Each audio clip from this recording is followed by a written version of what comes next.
ప్రేమలు మా పరలోక తండ్రి, మహాపరిశుద్ధుడైన దేవ, మీ ప్రియ కుమారుడు మా సొంత రక్షకుడైన యేసుక్రీస్తు ప్రభువు వారి నామమున మాకు ఇచ్చిన ఈ యొక్క సమయం స్తోత్రాలు. దినమంతా కూడా మా యొక్క పనులలో మీరు తోడుగా ఉన్నారు ప్రభు. మరి అది ఆఫీస్ పనేమి, వ్యాపారమేమి, స్కూళ్ళు, కాలేజీలేమి, ప్రయాణాలలో కూడా మీరు తోడుగా ఉన్నందుకు మీకు వెళ్ళి ఉన్నారు. ఈ యొక్క జూన్ మాసాన్ని బట్టి స్తోత్రాలు. 11 రోజులు మీరు చూపిన కృపంతటికై స్తోత్రాలు. ప్రతి విధమైన కీడుల నుండి, అపాయాల నుండి, ప్రమాదాల నుండి మీరు మమ్మల్ని తప్పించినారు, రక్షించినారు, భద్రపరిచినారు, సంరక్షించినారు. మీకు వెళ్ళలేని వందనాలు ఆయన ప్రభు. మీ మంచితనంకై స్తోత్రాలు. మీరు మాకు ఇచ్చిన రక్షణకై స్తోత్రాలు. యేసు నామమున మీ సన్నిధికి వచ్చే భాగ్యాన్ని మాకు ఇచ్చినందుకు స్తోత్రాలు.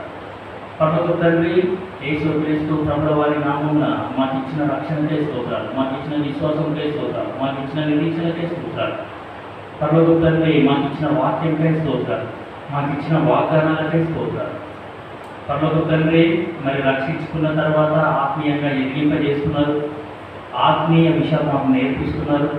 పరలోకపు మన్నాన్ని మాకు అనుగ్రహించి ఆత్మీయంగా మీరు పోషిస్తున్న విధానంపై స్తోత్రాలు. మా ఆత్మను తృప్తిపరుస్తున్నందుకు మీకు స్తోత్రాలు ప్రభు. మరి పరలోకానికి సంబంధించిన మర్మాలను మేము ఇంకా తెలుసుకోవాలని మాకు అనుగ్రహించిన ఈ యొక్క అవకాశంపై, ఈ యొక్క బైబిల్ స్టడీపై హృదయపూర్వకంగా మిమ్మల్ని స్తుతించి ఆరాధించి కనపరుస్తూ వస్తున్నాం ఆయన.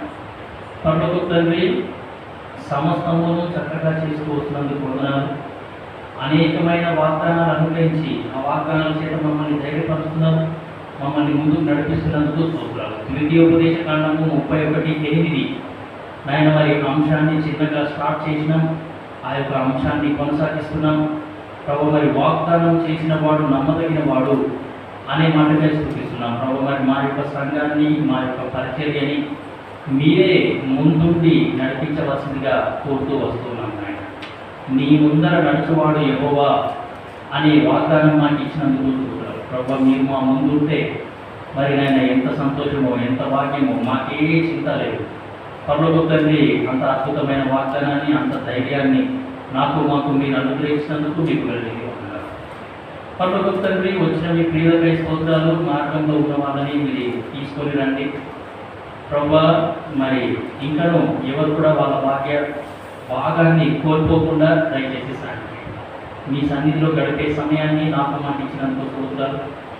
పరలోక తండ్రి, మీ ప్రజల సమయాన్ని మీరు కూడా వ్యర్థం చేయకుండా పాడే పాటలలో తోడుగా ఉండండి, వాక్య ధ్యానంలో కూడా తోడుగా ఉండండి. సిలువ వేయబడ్డ యేసుక్రీస్తు ప్రభువు వారు మాత్రమే కనబడేలాగా, ఆయన మాత్రమే మహిమ చెందేలాగా సహాయం చేస్తూ రావాల్సిందిగా కోరుతూ మీ యొక్క వాగ్దానాలు కోరుకుంటున్నా, గొప్ప కార్యం మీ యొద్ద నుండి నిరీక్షిస్తున్నాం. దయచేసి సహాయం చేయండి. అంధకార చీకటి శక్తులన్నింటినీ విశ్వాసంతో యేసు నామమున గద్దిస్తూ బంధిస్తూ, ఎక్కడ 2-3 నా నామమున కూడి ఉంటారో అక్కడ నేను ఉంటాను అని సెలవిచ్చిన దేవా, మా మధ్యలో మీరు ఉన్నారని హృదయపూర్వకంగా మేము విశ్వసిస్తున్నాం. పరలోక తండ్రి, మా మధ్యలో మీరు సంచరించండి, మీ ఆత్మకార్యాన్ని జరిగించండి, ఆత్మచేత ఒప్పించండి, ఆత్మచేత దర్శించండి, ఆత్మచేత పరిణామం మమ్మల్ని బలవంతం చేయండి, ఆత్మచేత అనేకమైన విషయాలు మాకు మీరు నేర్పించండి. దయచేసి మీరే మమ్మల్ని ఆకర్షించవలసిందిగా కోరు ప్రభు. మరి మీ ప్రేమను మేము కూడా మర్చిపోకుండా, మీ త్యాగాన్ని మర్చిపోకుండా, మీ మందిరాన్ని మర్చిపోకుండా, మీ వాక్యాన్ని మర్చిపోకుండా దయచేసి మాకు సహాయం చేయండి. లోకంలో లోకస్తులతో పాటు కలిసిపోయి మరి నాయన మిమ్మల్ని మర్చిపోయేవారిగా మేము ఉండకుండా దయచేసి మాకు మీరు సహాయం చేయండి. ఈ యొక్క పఠనం ద్వారా మేమేం నేర్చుకోవాలో అది మాకు నేర్పిస్తారని నన్ను స్తుతిస్తూ, మహిమ ఘనత స్తుతి ప్రభువులు మీకే ఆరోపించుకుంటూ యేసుక్రీస్తు ప్రభువు వారి నామమున స్తుతించి ప్రార్థించబడుతున్నాం తండ్రి. ఆమేన్.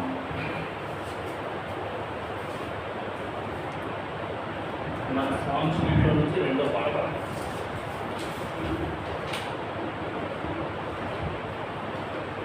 మనకి ఇవ్వబడిన ఈ యొక్క సాంగ్ షీట్లో నుండి 2వ పాట పాడుతాం. పల్లవి చరణం మీ పాడతారు. గమనించి రాగాన్ని గమనించి మీరు కూడా పాడవలసిందిగా కోరుతున్నాను. ఈ యొక్క సార్వత్రిక సంఘ వాగ్దానాన్ని ఆధారం చేసుకొని రాయబడ్డ ఈ యొక్క సాంగ్ షీట్ అందులో 2వ పాట పాడు.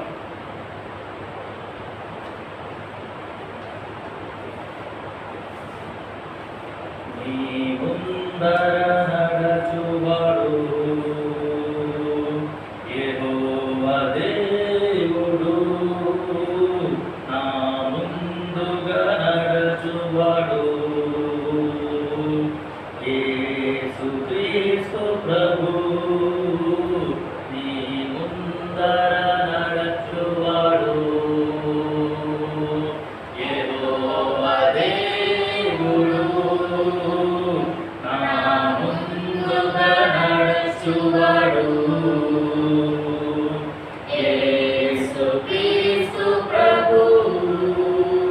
నడిపించెను నడిపించును నడిపించెను నడిపించును హల్లెలూయా ఆమేన్ హల్లెలూయా ఆమేన్. నీ ముందర నడచువాడు యెహోవా దేవుడు, నా ముందుగా నడచువాడు యేసుక్రీస్తు ప్రభు. ఇశ్రాయేలీయులను చూచి జ్ఞాపకము చేసుకోనెను, ఇశ్రాయేలీయులను చూచి జ్ఞాపకము చేసుకోనెను. కృపతో బాహుబలము తోడా కృపతో బాహుబలము తోడా ఆలయములు నడిపెను, అనాలయముకు నడిపెను. నీ ముందర నడచువాడు యెహోవా దేవుడు, నా ముందుగా నడచువాడు యేసుక్రీస్తు ప్రభు. నీ బలముతో ధైర్యముగా దిగులు జడియా లేకుండా, నీ బలముతో ధైర్యముగా దిగులు జడియా లేకుండా, దైవ సన్నిధి తోడుగను దైవ సన్నిధి తోడుగను త్రోవలలో నడుపును, తన త్రోవలలో నడుపును. నీ ముందర నడచువాడు యెహోవా దేవుడు, నా ముందుగా నడచువాడు యేసుక్రీస్తు ప్రభు. పచ్చికగల చోట్లయందును శాంతి జలములయుటకు, పచ్చికగల చోట్లయందును శాంతి జలములయుటకు, కాంతి నీతి మార్గములో కాంతి నీతి మార్గములో క్షేమముతో నడుపును, తన క్షేమముతో నడుపును. నీ ముందర నడచువాడు యెహోవా దేవుడు, నా ముందుగా నడచువాడు యేసుక్రీస్తు ప్రభు.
యేసు క్రీస్తు ప్రభు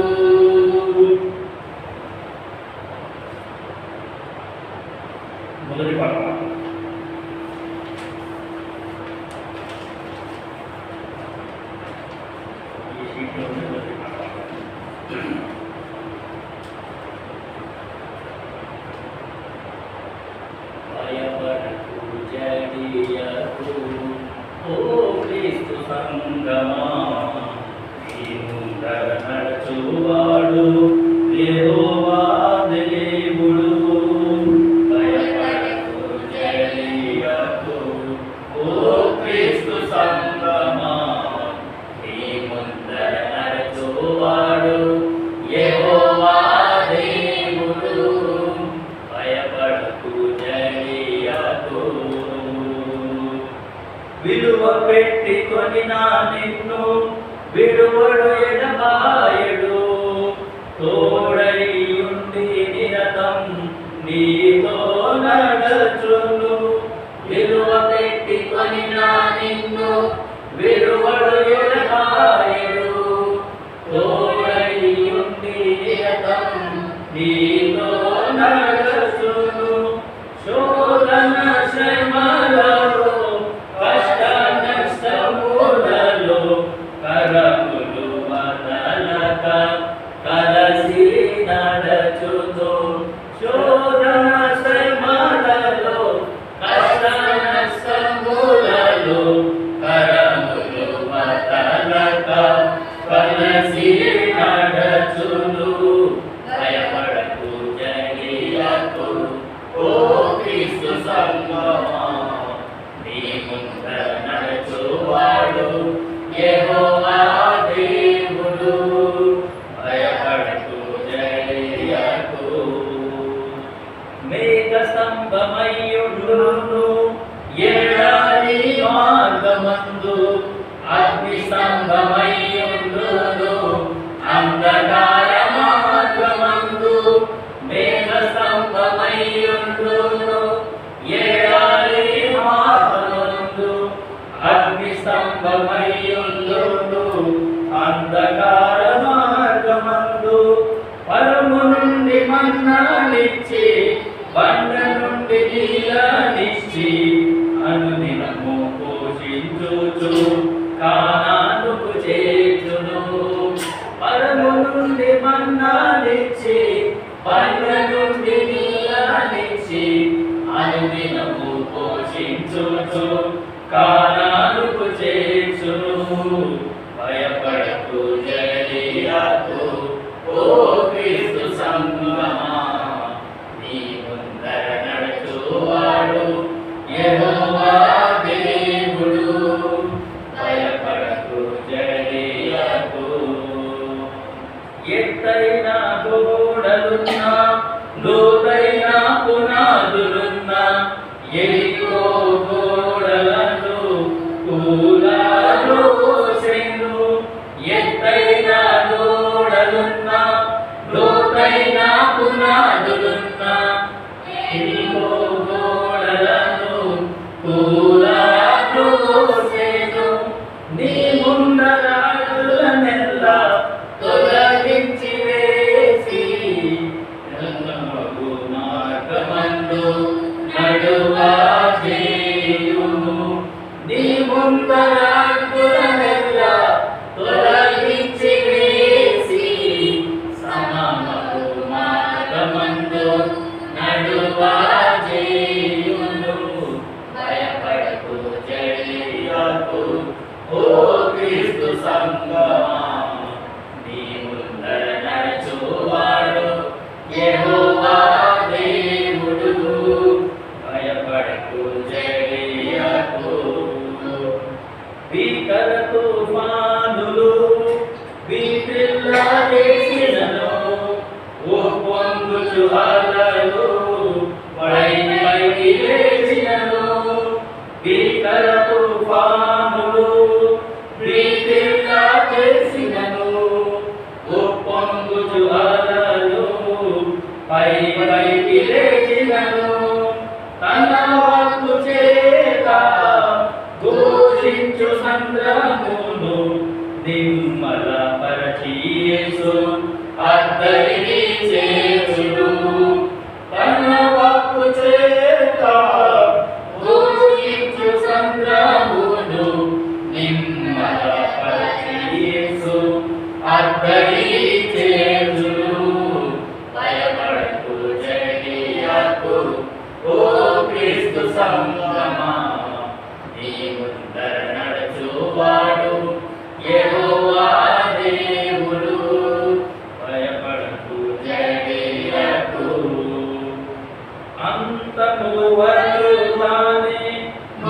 మంచి కాపరి అయి జీవజల బుగ్గల చెంత నడుపును నిన్ను అంతము వరకు తానే మంచి కాపరి అయి జీవజల బుగ్గల చెంత నడుపును నిన్ను చెదరిపోయి విడువబడక ఎత్తబడే సంగముగా సంసిద్ధపరుము చెదరిపోయి విడువబడక ఎత్తబడే సంగముగా సంసిద్ధపరుము భయపడకు జయకు ఓ క్రీస్తు సంగమా నీ ముందర నడుచువాడు యెహోవా దేవుడు భయపడకు జయకు. ఈ సార్వత్రిక సంఘ వాగ్దాన పల్లవి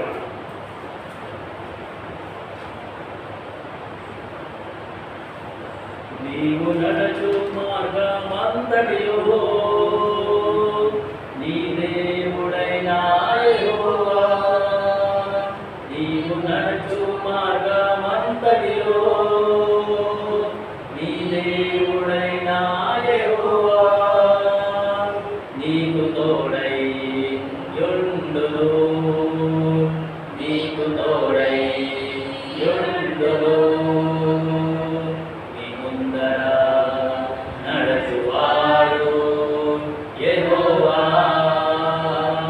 నీ ముందర నడచువాడు యెహోవా గొర్రె పిల్ల జీవజలములా బుగ్గల యుద్ధకు వారిని నడిపించును గొర్రె పిల్ల జీవజలములా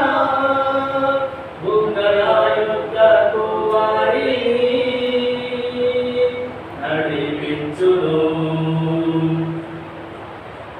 ద్వితీయోపదేశకాండము 31:8 మన అంశాన్ని మనం కొనసాగిస్తున్నాం. ద్వితీయోపదేశకాండము 31వ అధ్యాయము 8వ వచనాన్ని మనమందరం కలిసి గట్టిగా వికరగా ప్రార్థనాపూర్వకంగా అర్థాన్ని గ్రహిస్తూ చదువు. ద్వితీయోపదేశకాండము 31వ అధ్యాయము అందులో 8వ వచనాన్ని మనమందరం కలిసి గట్టిగా వికరగా ప్రార్థనాపూర్వకంగా అర్థాన్ని గ్రహిస్తూ చదువు. నీ ముందర నడుచువాడు యెహోవా ఆయన నీ తొలయుడు ఆయన నిన్ను విడువడు నిన్ను ఎడబాయడు భయపడకుము ఇశ్రాయేలులకు మని ఇశ్రాయేలీయులందరి ఎదుట అతనితో చెప్పెను. 3వ వచనం కూడా చదువుతాము. 31 ద్వితీయోపదేశకాండము 31:3 కూడా అందరం కలిసి చదువుతాం. నీ దేవుడైన యెహోవా నీకు ముందుగా దాటిపోయి ఆ జనములను నీ ఎదుట ఉండకుండా నశింపజేయును. నీవు వారి దేశము స్వాధీనపరచుకొనుము. యెహోవా సెలవిచ్చి ఉన్నట్లు యెహోషువ నీ ముందుగా దాటిపోవును. చదువుకున్న ఈ యొక్క లేఖన భాగాన్ని దేవుడు మన జ్ఞానంతో తీర్చుకుంటారు. సో ఈ యొక్క అంశాన్ని ఆధారం చేసుకొని మనం ఏం చేసినామంటే నిదానంగా ఈ యొక్క అంశాన్ని కొనసాగించాం. పోయిన వారం మనం చూసింది ఏంటి అని అంటే మన ముందు నడుస్తున్నది ఏంటి, మన ముందులో ఏమేమి ఉన్నాయి, మన ముందు ఏమేమి నడుస్తున్నాయి అనే సంగతి పోయిన వారం మనం చూడడానికి ప్రయత్నం అనేది చేసినాం. ఏం చూసినాము అని అంటే నా పాపాలే నా ముందు నడుస్తున్నాయి. సో ఆ యొక్క పాపాలను చేస్తూ చేస్తూ చేస్తూ చేస్తూ నేను కూడా ఆ పాపాలను ఎక్కడికి తీసుకొని పోతుందో అక్కడికే వెళ్ళిపోతూ ఉన్నాను.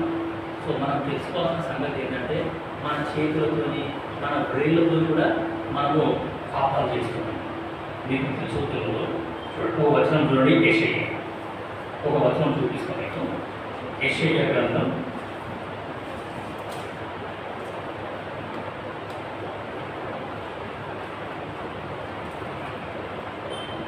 59:3.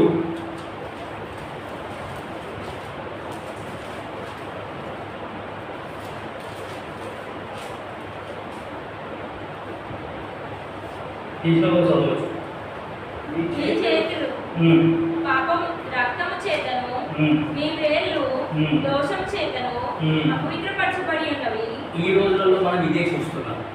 మన వేళ్ళు ఏం చేస్తున్నాయంట? దోషము చేత అపవిత్రపరచబడి ఉన్నవి. ఆ వేళ్ళతోని ఈ రోజులలో మన పనులన్నీ వేళ్ళతోనే చేస్తున్నాం. ఒక్క సెల్ ఫోన్ కనుక మీకు ఇచ్చేసాం అనుకోండి, అయిపోయారు. ఏమిటితో పని సెల్ ఫోన్కి? ఫింగర్స్. అంత ఫింగర్స్తోనే పని ఉంది. సో కాబట్టి నేటి దినాలలో మనం ఇదే చేస్తున్నాం. నా వేళ్ళతో నేను దోషం చేస్తున్నాను. ఆ వేళ్ళతో దోషం చేసి అపవిత్రం అయిపోతున్నానంట. సో ఎంత భయంకరమైన పరిస్థితి. సో కాబట్టి ఏమైనా దేవుని పిల్లలారా, నువ్వు నేను ఎంత జాగ్రత్తగా ఉండాలి అనే సంగతి మనకు ఇక్కడ అర్థమవుతుంది. మనం చేసే పాపాలు మనకంటే ముందుగా నడుచుకుంటూ పోతున్నాయి. సో కాబట్టి ఆ పాపం యొక్క మాట నేను వింటూ ఏం చేస్తున్నానంటే ఆ పాపం నన్ను ఎక్కడికి పోతుందో అక్కడికి నేను వెళ్ళిపోతూ వస్తున్నాను. సో ఒకటి చూసినాము, పాపము నా ముందు నడుస్తుంది. రెండోది ఏం చూసినాము అని అంటే నాశనమునకు ముందు గర్వం నడుచును, పడిపోవుటకు ముందు అహంకారమైన మనసు నడుచును అనే సంగతి అక్కడ ఆ వచనంలో రెండు సంగతులు ఉన్నాయి. సో కాబట్టి గర్వం అనేది నా ముందు నడుస్తున్నది అండ్ అహంకారం అనేది కూడా నా ముందు నడుస్తున్నది అనే సంగతి మనకి ఇక్కడ అర్థమవుతుంది. సో వాక్యంలో మనం గమనిస్తే ఈ యొక్క సృష్టి ఆదిలో సృష్టి ఆరంభమైనప్పటి నుండి కనుక మనం గమనిస్తే మొట్టమొదట గర్వించిన వ్యక్తి ఎవరు? లేకుంటే ఆ లైట్ బంద్ చేసేయండి, ఆ మధ్యలో లైట్ బంద్ చేసేయండి. ఆ లైట్కే వస్తున్నాయి ఇప్పుడు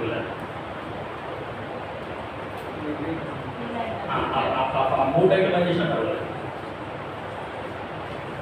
సో నాశనమునకు ముందు గర్వం నడుస్తుంది, పడిపోవటకు ముందు అహంకారమైన మనస్సు అనేది నడుస్తూ ఉంది.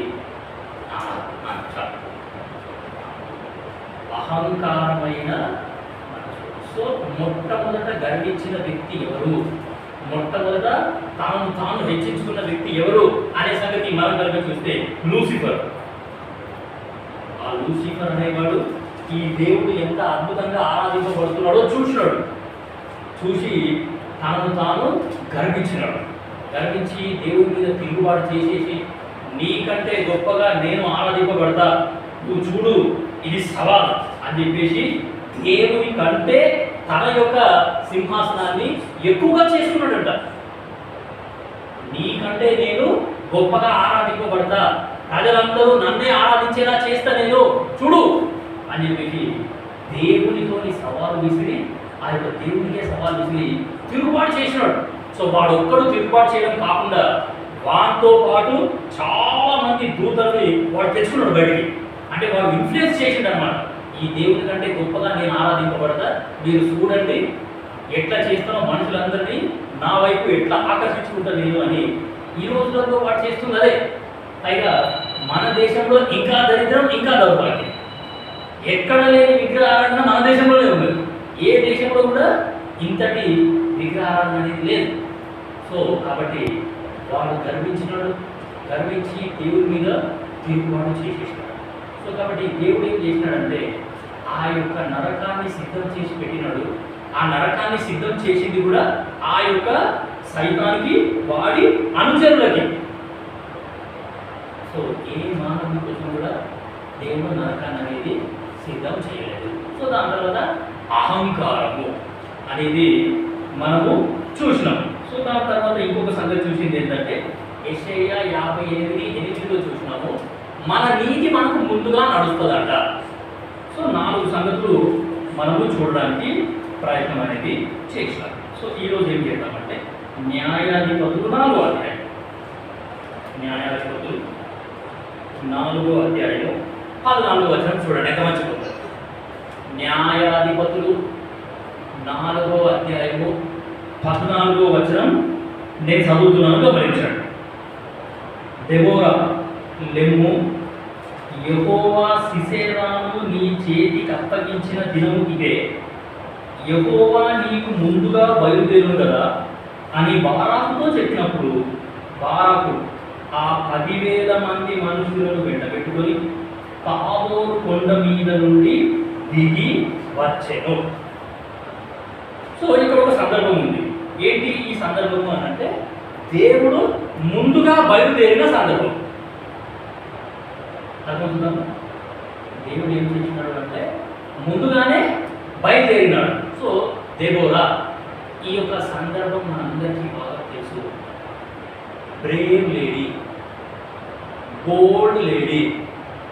దాని తర్వాత చాలా విషయాలు ఈమె గురించి మనము చెప్పొచ్చు. బిలీవింగ్ లేడీ, దాని తర్వాత బ్యాట్లింగ్ లేడీ అంటే యుద్ధం చేసే స్త్రీ అన్నమాట. సో మొట్టమొదటి న్యాయాధిపతి అంటే లేడీ న్యాయాధిపతి ఈమెనే. నాకు తెలిసి మొట్టమొదటి యుద్ధం చేసినప్పుడు కూడా ఈమెనేమో అనిపిస్తుంది. బైబిల్లో స్త్రీలలో మొట్టమొదట యుద్ధం చేసిన వ్యక్తి ఎవరు అంటే ఈమెనేమో అని అనిపిస్తుంది. సరే, ఇప్పుడు మనం ఏం చేద్దామంటే 4వ వచనం నుండి 14 వరకు మనము మార్చి చదువుతాం. న్యాయాధిపతులు 4వ అధ్యాయము 4వ వచనం నుండి 14వ వచనం వరకు మనము మార్చి చదువుతాం. దయచేసి ఈ భాగాన్ని మీరు స్పష్టంగా చదవండి. ఆ కాలంలో లప్పిదోసునకు భార్య అయిన దెబోరా అను ప్రవక్తి ఇశ్రాయేలీయులకు న్యాయాధిపతిగా ఉండెను. రామకును బేతేలును మధ్యమున దెబోరా సర్వపురుషుల తీర్పుకై కూర్చుంటకు తీర్పు చేయుటకై ఇశ్రాయేలీయులు ఆమె యుద్ధకు వచ్చుచుండిరి. 6వ వచనం, ఆమె నఫ్తాలి కాదేశులో నుండి అబీనోయాము కుమారుడైన బారాకును తిరుమలంపించి అతనితో ఇట్లా నేను నీవు వెళ్ళి నఫ్తాలీయులలోను జెబూలూనీయులలోను 10,000 మంది మనుషులను తాబోరు కొండ యుద్ధకు రప్పించుము.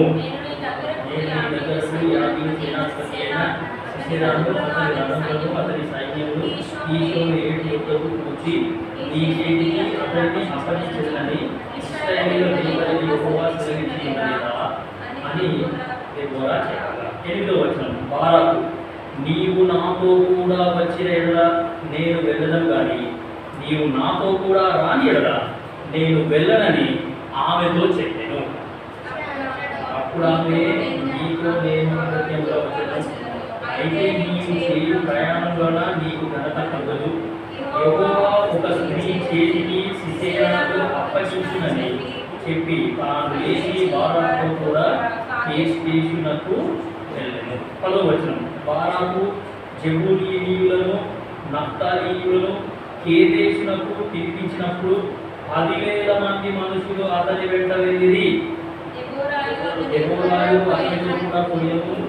అంతకుముందు కయీనీయుడైన హేబెరు, మోషే మామయ్య అయిన హోబాబు సంతతి వారైన కయీనీయుల నుండి వేరుపడి కేదేశ వద్దనున్న జయనన్నీకులోని మస్తకి వృక్షం వద్ద తన గుడారము వేసుకొని ఉండేను. 12వ వచనం, అబీనోయాము కుమారుడైన బారాకు తాబోరు కొండ మీదికి పోయినని సిసెరాకు తెలుపబడినప్పుడు సిసెరా తన రథములన్నింటినీ తన 900 ఇనుప రథములను అన్యుల హరోషేతు నుండి కీషోను వాగు వరకు తన పక్షముగా ఉన్న సమస్తము జనములను పిలిపింపగా దెబోరా లెమ్ము, యెహోవా సిసెరాను నీ చేతికి అప్పగించిన దినము ఇదే, యెహోవా నీకు ముందుగా బయలుదేరు కదా అని బారాకుతో చెప్పినప్పుడు బారాకు ఆ 10,000 మంది మనుషులను వెంటబెట్టుకొని తాబోరు కొండ మీది నుండి దిగి వచ్చాడు.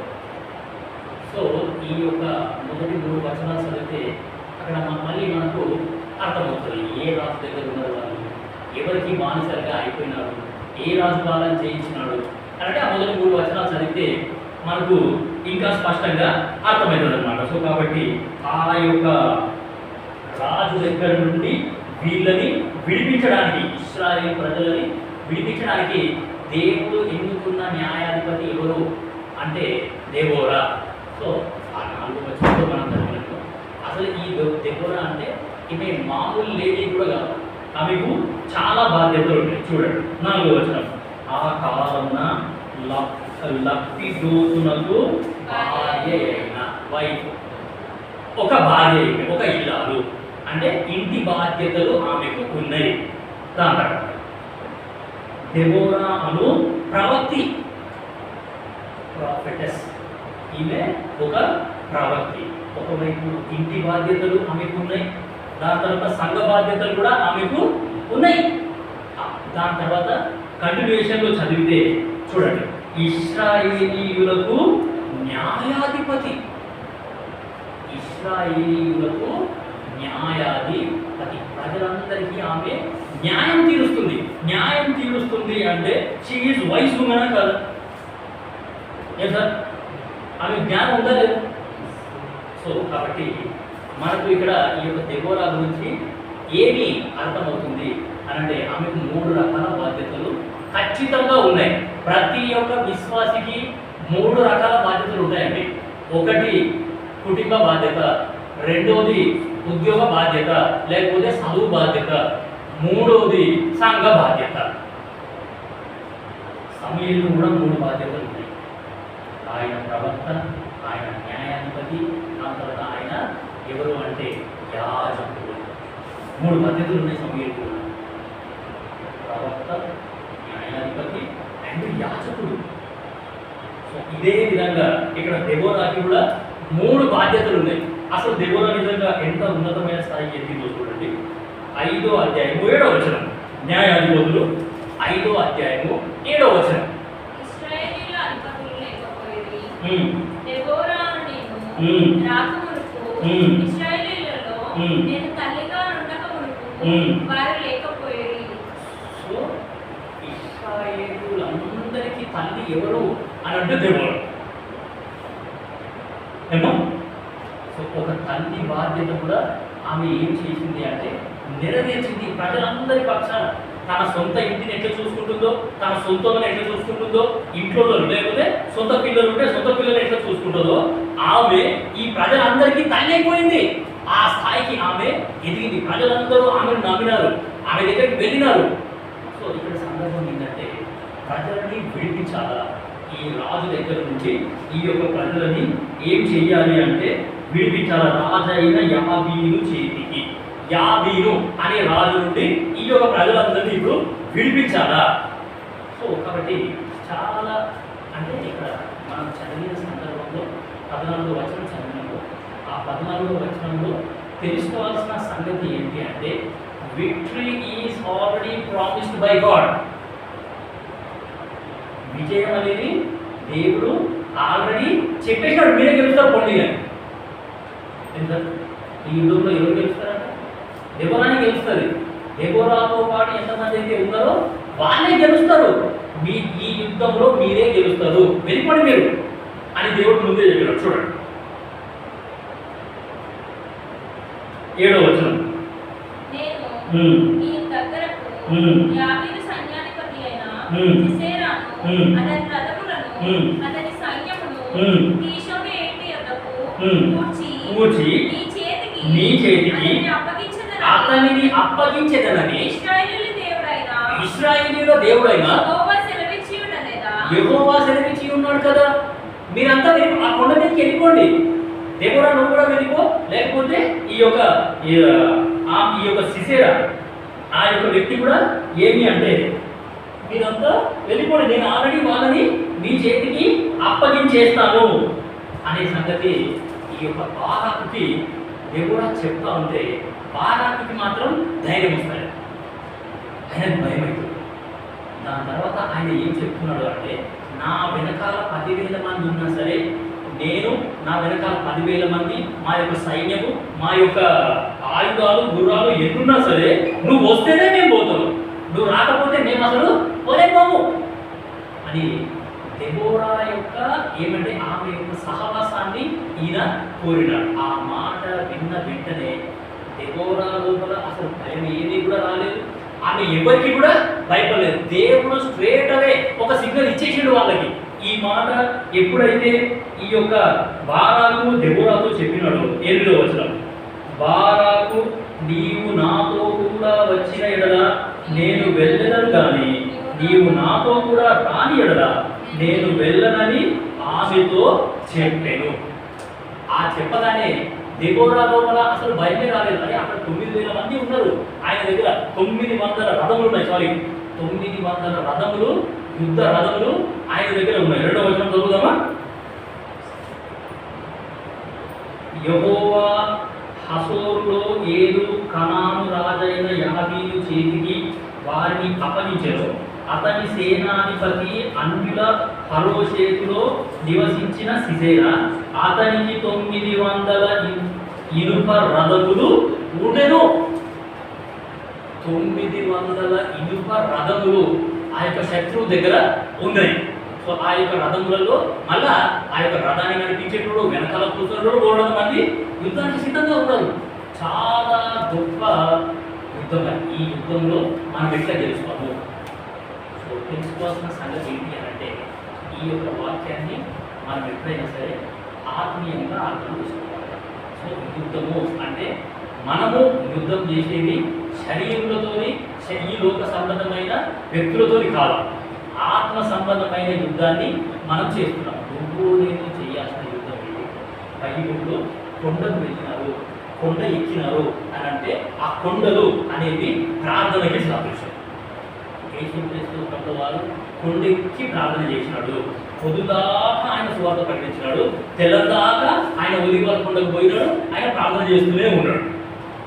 సో కాబట్టి కొండలు అనేవి ప్రార్థనకి సాదృశ్యము. సో నువ్వు నేను చేయాల్సిన యుద్ధం ఏంటి?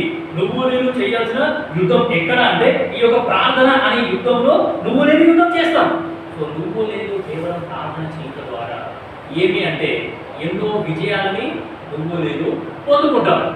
ఆ యొక్క సంగతి మనం ఇక్కడ అర్థమవుతా అవుతుంది. సో కాబట్టి కొండకు వెళ్ళాలి అని అంటే ఆ కొండ మీదనే యుద్ధము, మోకాళ్ళ మీదనే నువ్వు నేను యుద్ధం అనేది చేయాలా? సో ఆ సంగతి ఇక్కడ మనకు అర్థమవుతా వస్తుంది. సో ఇప్పుడు దేవోరా అనే పేరు అర్థం ఏంటంటే హనీబీ, తేనెటీగ అని అర్థం. దేవోరా అంటే తేనెటీగ, అది హనీబీ. సో హనీబీ 2 సంగతులు మనకు గుర్తు చేస్తుంది. ఒకటి తీపి, అందరికీ నోటికి రుచిగా ఉండే తేనె అనేది దాని లోపల నుంచి అది వస్తుంది. సో నీ జీవితం నా జీవితం కూడా ఏ ప్రభుత్వం నమ్ముకున్న తర్వాత మనం ఎవరు తెచ్చినా సరే, లేకపోతే ఎవరితో సహవాసం చేసినా సరే, మన జీవితమే ఇతరులకి తీపిగా ఉండాలా అనే సంగతి మనం గుర్తు చేసుకుంటే చాలా అద్భుతంగా. దాని తర్వాత హనీబీ ఒకటి ఏమి అంటే తేనె, రెండోది దానికి ముళ్ళు ఉంటుంది. సో ఆ యొక్క ముళ్ళుతోని నువ్వు నేను ఏం చేస్తాము అని అంటే ఆ శత్రువు యొక్క కార్యాలని లయపరుస్తాం. ఆ యొక్క శత్రువు యొక్క కార్యాలని మనము ఆ ముళ్ళుతోని గుర్చేస్తాం అన్నమాట. సో అది దెబోరా ఇక్కడ చేసిన పని. ఆమె విశ్వాసే, కానీ శత్రువు వస్తున్నాడు అని అంటే ఏ మాత్రం కూడా ఆమెకు ఏమి అంటే భయపడలేదు, చాలా ధైర్యంగా ఉంది.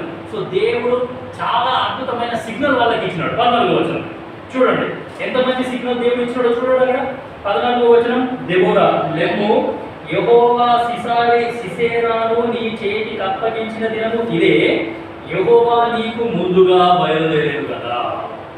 వాళ్ళకంటే ముందుగానే దేవుడు ఆ యొక్క యుద్ధానికి బయలుదేరినాడు. దేవుడు ఇచ్చిన సిగ్నల్ కూడా అదే, నేను వెళ్ళిపోయినాను, ఇంకా మీరు రావడానికి ఏంది? నేను ఆల్రెడీ యుద్ధం చేయడానికి వెళ్ళిపోయినాను, మీరు రావడానికి ఎందుకు భయపడుతున్నారు? ఆ యుద్ధంలోకి వెళ్ళి వాళ్ళు చేసింది కూడా ఏమీ దీనికోసం. దేవోరా అనే స్పెల్లింగ్ కనుక మనం గమనించాం అనుకోండి, DEBORAH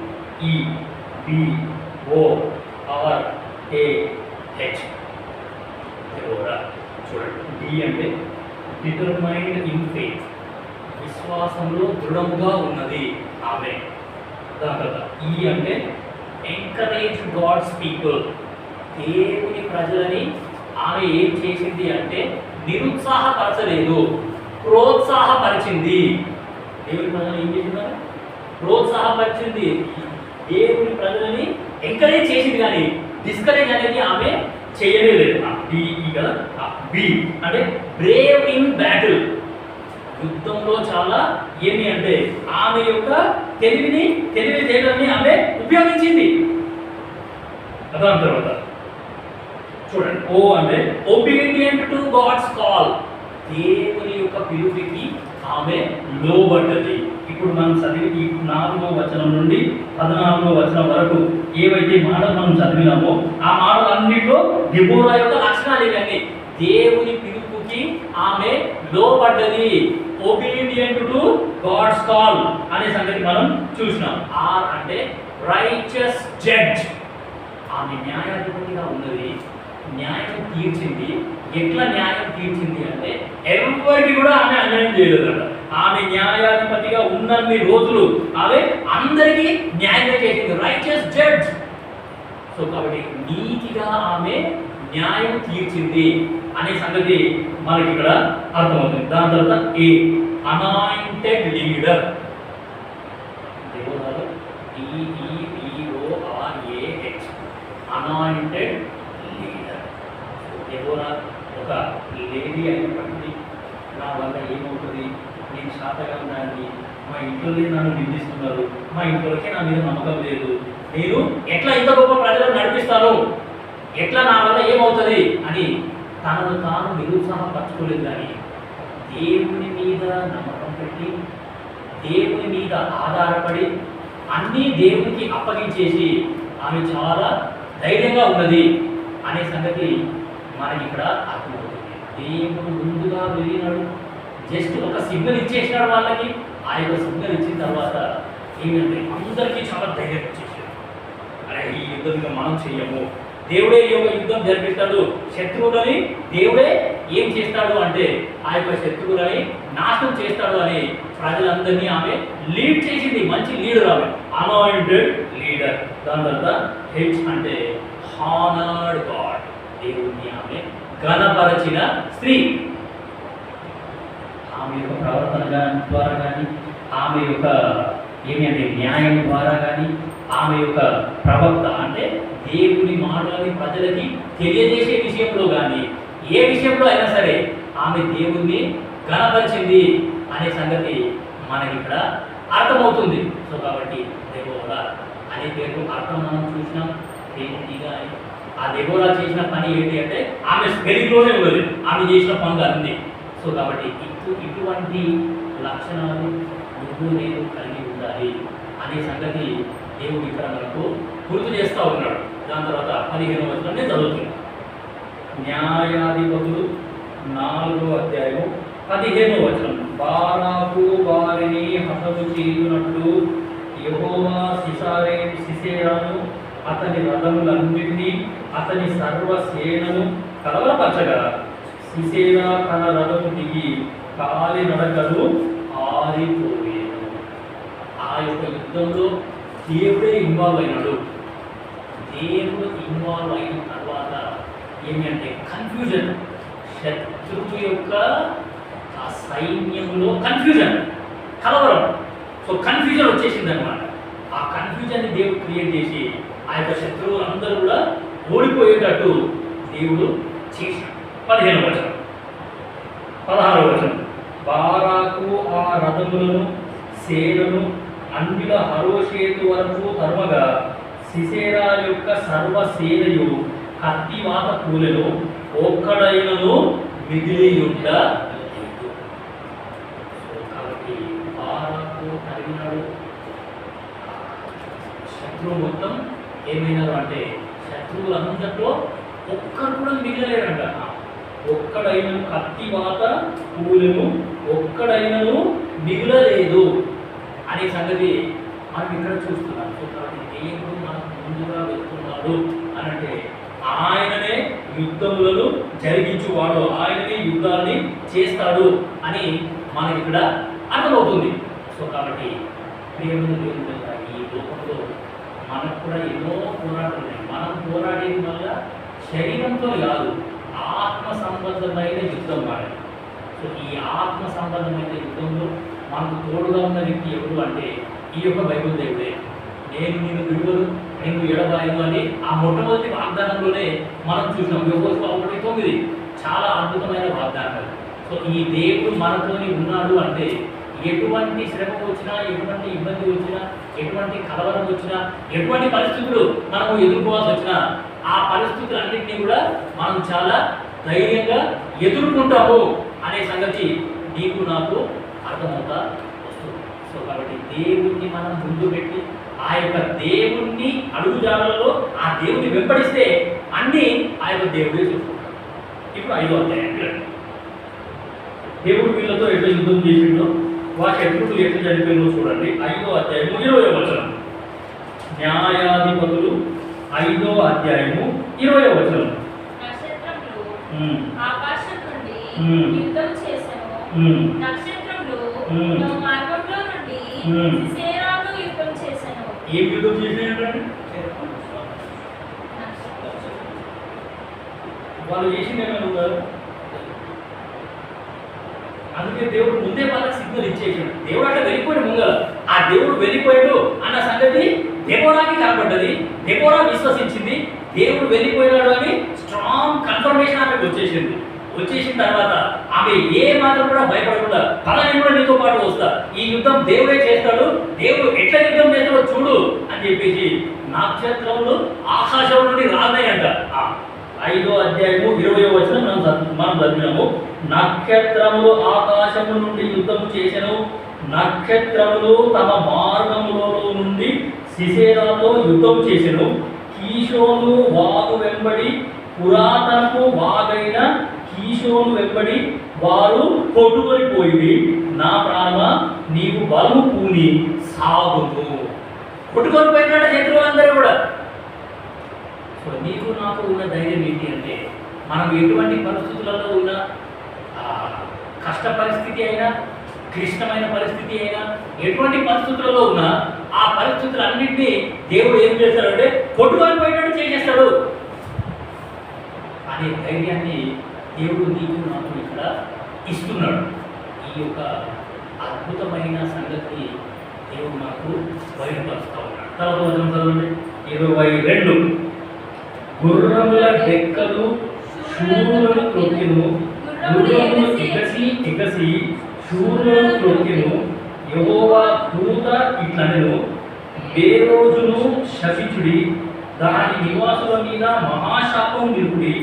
యెహోవా సహాయములకు వారు రాలేదు, బలిష్ఠులతో కూడి యెహోవా సహాయములకు వారు రాలేదు.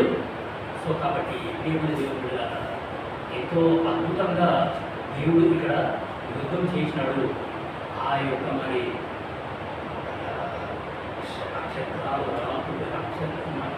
నక్షత్రాల స్థానం తప్పిపోయిందంట. అంటే ఆ స్థానం నుండి రాలి ఆ శత్రువుల మీదే పడేసరికి ఎంతో గొప్ప భయం అనేది వాళ్ళకి వచ్చింది. ఇది ఎటువంటి యుద్ధం? ఈ యుద్ధం ఏంటి ఇట్లా ఉంది, ఎవరు చేస్తున్నారు యుద్ధము అనే సంగతి శత్రువుకి తెలిసేసరికి పారిపోతున్నాడు. ఆ యొక్క సిసేరా అనే వ్యక్తి ఏం చేస్తున్నాడు అంటే పారిపోతున్నాడు. పారిపోయి ఎక్కడో ఒక స్త్రీ యొక్క ఇంట్లోకి పోయినాడు. మనందరికి బాగా తెలుసు ఇదంతా. సో ఒక స్త్రీకి పోయినాడు. ఆ యొక్క స్త్రీ ఏం చేశారంటే దాహం అవుతుంది అని అంటే ఆమె పాలిస్తున్నాడు. సో పాలించిన తర్వాత ఏమి అంటే దాని తర్వాత ఆ యొక్క అన్నతలంలో పొడిచి ఆమె మీద వాళ్ళని చంపేస్తారు. ఒక లేడీతోని రాజుగారి యొక్క సైన్యాధిపతి సిసెరా అంటే ఆ యొక్క యాబీను అనే రాజు యొక్క సైన్యాధిపతి ఒక లేడీ చేతిలో ఓడిపోయినాడు అంటే ఎంత అవమానం. కాబట్టి ఏమైనా దేవుడు మనమంతా బలహీనము అని అనుకోవడానికి వీలు లేదు. బలహీనులని ఈ దేవుడు ఏం చేస్తాడు అంటే బలపరుస్తాడు.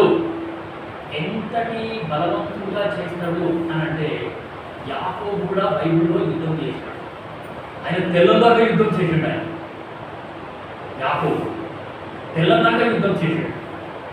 ఆయన ఆ యొక్క యుద్ధం ఎట్లా చేసినాడు అంటే ఆ యాకోబు చేసింది ప్రార్థనే.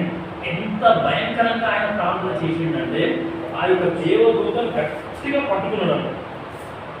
అసలు దేవదూతలు బలమైన మనుషులు బలమైన అంటే దేవదూతలే బలమైన. అయినా సరే యాకోబుకు ఎంతటి శక్తి, ఎంతటి బలం వచ్చిందంటే ఆ దేవదూతలు పట్టుకున్నాడు.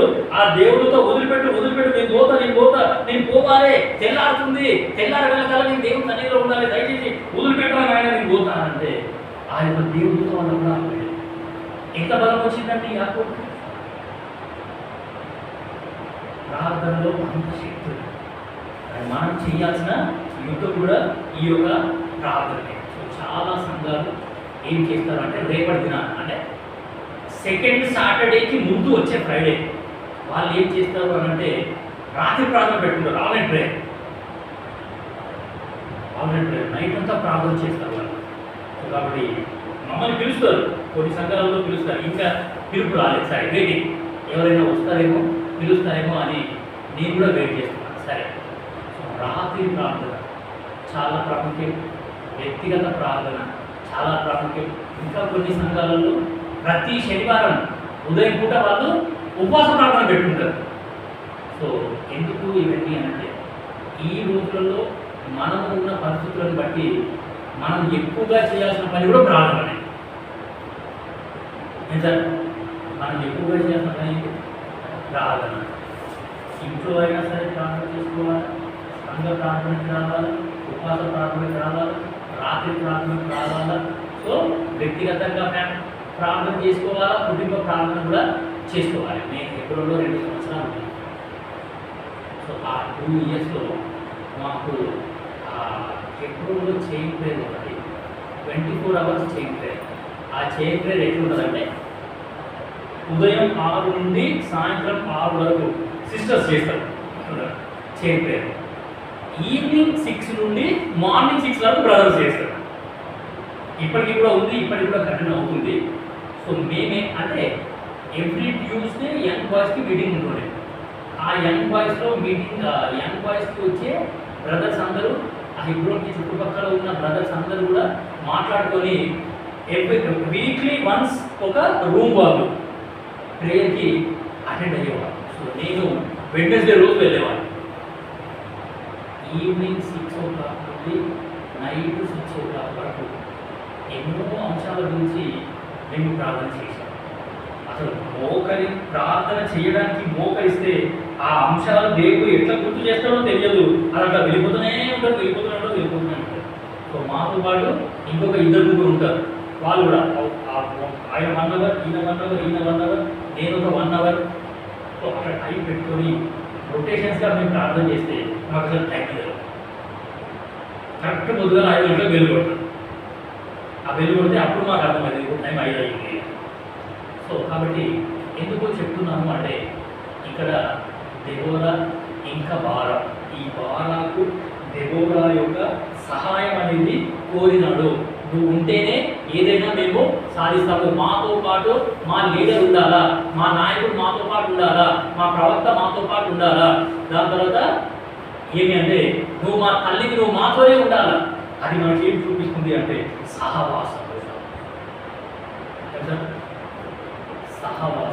Fellowship of God's children.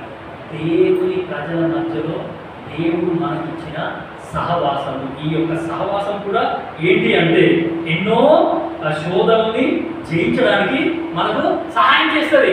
దేవుని ప్రజల యొక్క సహాయం, దేవుని ప్రజల యొక్క సహవాసం అనేది కూడా మనకు చాలా అవసరం. సో దేవుని సహవాసానికి వేరుగా ఉండి నువ్వు నేను ఏమీ చేయలేము అసలు. సో దెబోరా యొక్క సహాయము ఈ యొక్క బారాకు అనే వ్యక్తి కోరినాడు.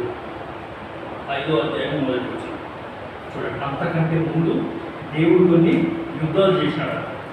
న్యాయాధిపతులు 5వ అధ్యాయము మొదటి వచనం.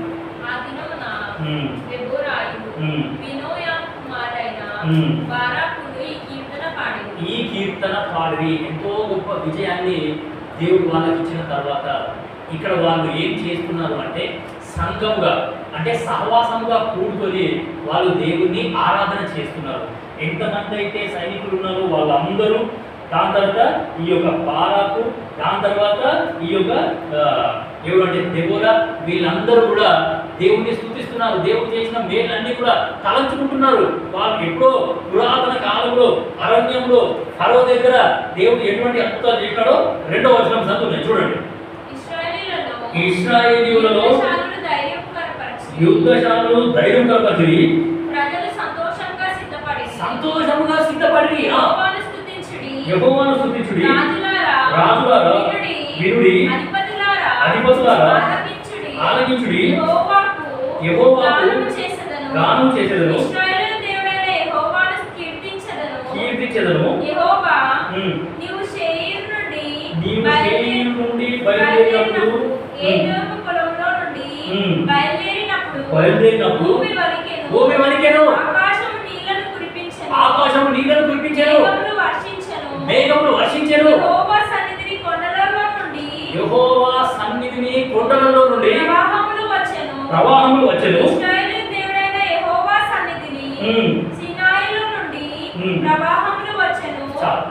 దేవుడు బయలుదేరితే ఎట్లుందండి? దేవుడు బయలుదేరితే ఎట్లున్నా చూడండి. నీవు షేయీరు నుండి బయలుదేరినప్పుడు, ఎదోము పొలము నుండి బయలుదేరినప్పుడు భూమి కంపించెను, ఆకాశము నీళ్లను కురిపించెను, మేఘములను వర్షించెను. కొండలలో నుండి యెహోవా సన్నిధిని కొండలలో నుండి ప్రవాహములు వచ్చాయి. దేవుడు జస్ట్ బయలుదేరినాడు అంతే. కాబట్టి ప్రియమైన దేవుడు బిడ్డలారా, ఇంత అద్భుతమైన దేవుడిని నమ్ముకున్నాం. అసలు ఇంత అద్భుతమైన దేవుడిని నమ్ముకున్న తర్వాత నిజంగా ఒక విశ్వాసి చాలా ధైర్యంగా ఉంటాడు. అసలు ఎటువంటి పరిస్థితుల మధ్యలో ఉన్నా సరే ఆ వ్యక్తి అసలు భయపడడు, కంగారు పడడు. అసలు చాలా ధైర్యంగా ఆయన ఉంటాడు అనే సంగతి మనకి ఇక్కడ అర్థమవుతా వస్తుంది. సో కాబట్టి దేవుడు బయలుదేరితే ఎట్లా ఉంటుందో నాకు తెలిసి దానికి ముందే తెలిసిపోయినాడు. అందుకే ఆయన ధైర్యంగా గొలియాతు దగ్గరికి వెళ్ళిపోయినాడు.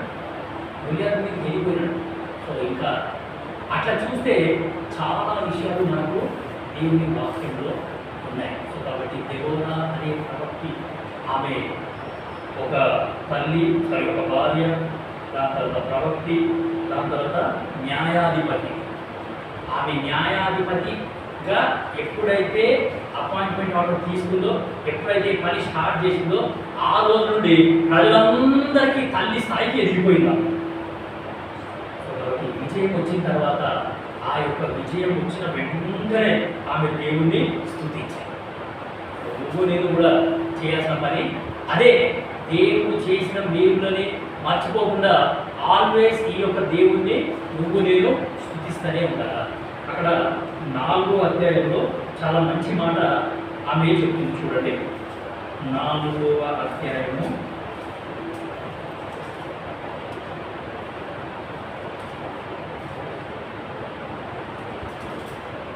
11వ వచనం.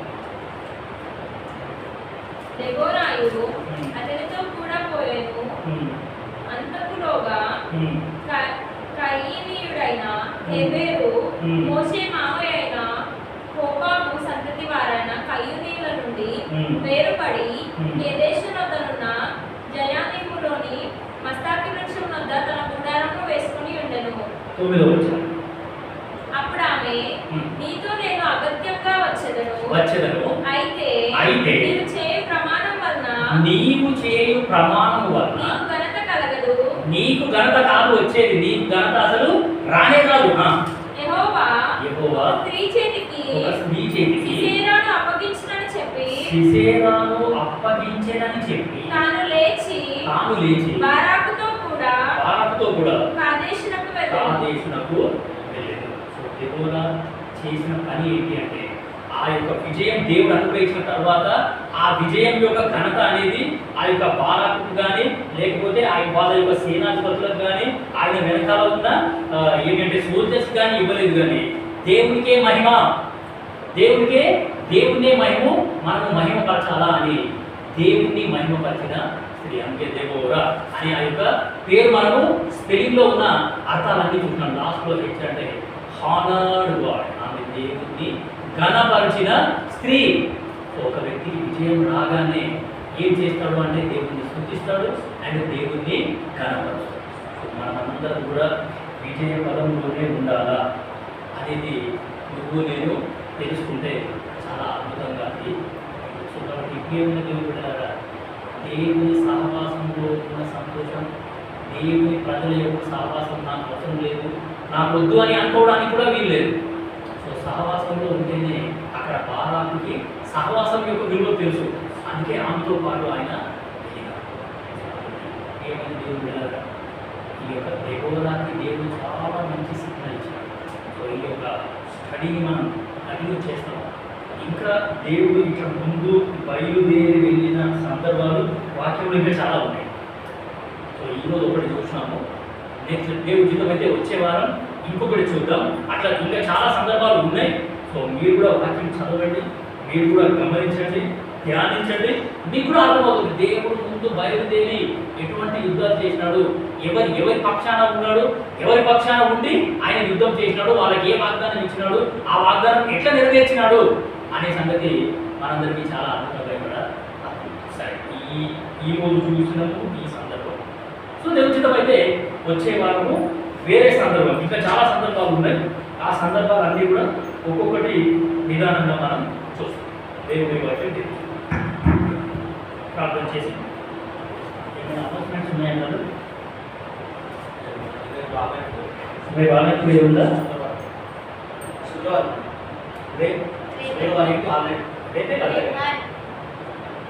రేపు శుక్రవారం ఆలయం ప్రేయర్ ఉంది. సో అందరూ కూడా రావడానికి ప్రయత్నించండి. నేను కదా తండ్రి, దిగోడాన్ని బట్టి స్తోత్రములు ప్రభు. మరి ఆమెకున్న ధైర్యాన్ని బట్టి, ఆమె యొక్క సాహసాన్ని బట్టి హృదయపూర్వకంగా మిమ్మల్ని స్తుతిస్తున్నాను. పర్లోక తండ్రి, మరి ఆమె ఎంతో బలమైన తీర్మానం తీసుకున్నాను. మీకు వెళ్ళలేని వందనాలు. పరిస్థితులు ఎట్లా ఉన్నా సరే మిమ్మల్ని వదిలిపెట్టలేదు. మీ వాగ్దానాల మీద ఆధారపడ్డది. పరిస్థితులను చూసి భయపడి పారిపోలేదు. పర్లోక తండ్రి, మీరు ఆమెతోనే ఉన్నారు. ఆమెకు ముందుగా బయలుదేరినారు. ఎంతో గొప్ప విజయాన్ని మీరు అక్కడ అనుగ్రహించారు ప్రభు. మరి వారాలను బట్టి కూడా చూపిస్తున్నాం. సహవాసంలో ఉన్న సంతోషం ఆయన తెలుసుకున్నాడు. సహవాసంలో ఉంటేనే నేను బలంగా ఉంటాను అనే సంగతి ఆయన తెలుసుకున్నందుకు మీకు వెళ్ళి మొదల వీరిద్దరి ద్వారా మరి నేను కొన్ని ఆత్మీయ విషయాలు నేర్చుకునే భాగ్యం మాకు ఇచ్చినందుకు కూడా పర్వతం తండ్రి. మరి ఆయన మీరు మా ముందుగా ఉన్నారు, మాకు ముందుగా నడుస్తున్నారు, మమ్మల్ని నడిపిస్తున్నారు. మీకు వెళ్ళి ఉంటారు ప్రభు. మరి మండే నుండి పిల్లలు స్కూల్స్కి వెళ్తున్నారు, పిల్లలు కాలేజెస్కి వెళ్తున్నారు, న్యూ అడ్మిషన్స్. పర్వతం తండ్రి దయచేసి గమనించండి. కెరియర్ పరంగా పిల్లలను జ్ఞాపకం చేసుకోండి.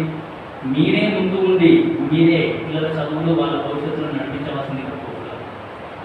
పర్వతం తండ్రి ఉద్యోగాల కొరకు ఎదురు చూస్తున్న వాళ్ళని, వివాహాల కొరకు ఎదురు చూస్తున్న వాళ్ళని, సంతానం కొరకు ఎదురు చూస్తున్న వాళ్ళని, లైఫ్ సెటిల్మెంట్స్ కొరకు ఎదురు చూస్తున్న వాళ్ళని, పర్వతం తండ్రి అనారోగ్యంతో ఉన్న వాళ్ళని, గర్భిణీ స్త్రీలను కూడా జ్ఞాపకం చేసుకోండి.